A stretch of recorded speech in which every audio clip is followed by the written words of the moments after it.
Can I hear myself? Yes, I can. Okay, so switches, card switches. That's kind of like been an obsession lately with doing them. Super useful. You can use them as forces, changes, switching a card is very powerful. So that kind of helped me to make this utility move. And it's a bit of a tribute to Frank Kelly, one of his sleights. A subtle variation is in there. And yeah, let's take a look at the EFKAY switch.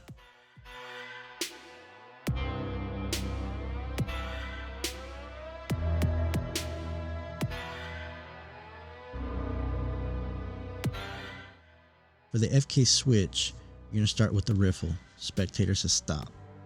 As you show the selected card, you bring it back, and as you go to outjog the card, the switch has taken place. The riffle is very important because as you get to this position here, with your middle finger on your cover hand, right in the top corner, it's going to allow you to go into a deeper grip. And that's going to be important because you're going to need to peel this card off. Let's see that again. Riffle down, says stop. Your middle finger is already in position because all you have to do now is just pull the packet up. So what happens from here, you're going to need to peel this card, and you're going to use your pinky and your third finger, your ring finger, to pull the card at this angle. It's going to be a bit of a weird direction, but it's going to work for the illusion here coming up. Riffle, pull, and as you do that, you're going to show the card. So this card will be the misdirection from this hand doing the dirty work. So one more time, here, there. You're done with the first part.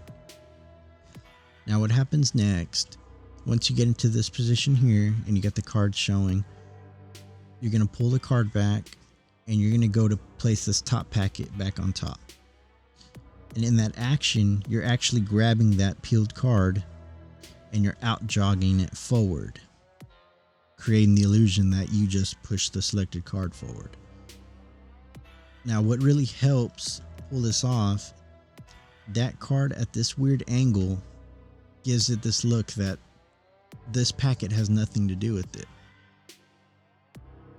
It honestly looks like it's just the top selected card being out jogged. And another thing that helps also is the distance, a little bit of depth there where you get to grab in and you can't see exactly what's happening. So that's where it really helps. So this move is very important that you have a good space, and this is a good angle to see it. The card is straight here and the packet's at this angle. So you're actually coming in and the packets are touching as so. And like this, it's completely covered. So what the thumb is doing here, once you're coming in, this peeled card is going to touch the top of the packet and you're going to grab it with the thumb. Now what you're going to do is you're going to release the top of this card with these fingers and it's going to just drop it. Now you're not going to want to put too much pressure because you'll get a snap. You don't want to snap. Just release it and you just start out jogging and you place the packet on top. Now it's going to help you out a lot. As you get from here, you get to this part. As you release that card, you're going to drag the top packet on the thumb and drop it down. It's really going to help create that illusion that you're just out jogging the card. Here, you grab the card and then you just drag the packet on top of the thumb. And the move is done. Now, real quick thing for squaring it up. Here, grab the card, drag it. You're going to let it drag it till it falls. And then you see this weird little angle it can come into. You can just place it into this hand and you square it and the move's done. So in speed, and the switch has happened. And that is the EFKAY switch.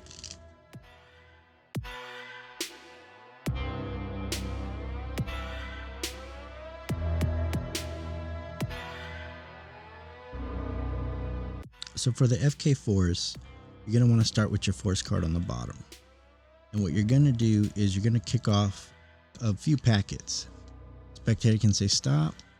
You point at this card here, and as you go to out jog the card, the force is done. So one of the main differences here, besides the kick cuts and the bottom card, is going to be when you point at the selected card, because you're going to have to go into this deep grip and pull that card while pointing. Let's look at that again.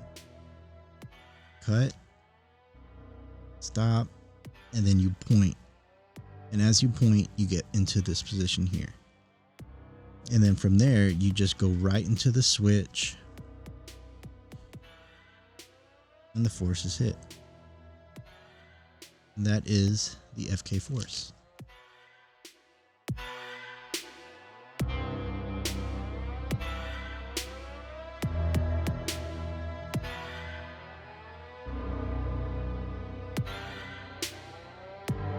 So the EFKAY move as a change, if you got the force down, you pretty much have this move already done. Now what you're going to do is the bottom card now is going to be upside down.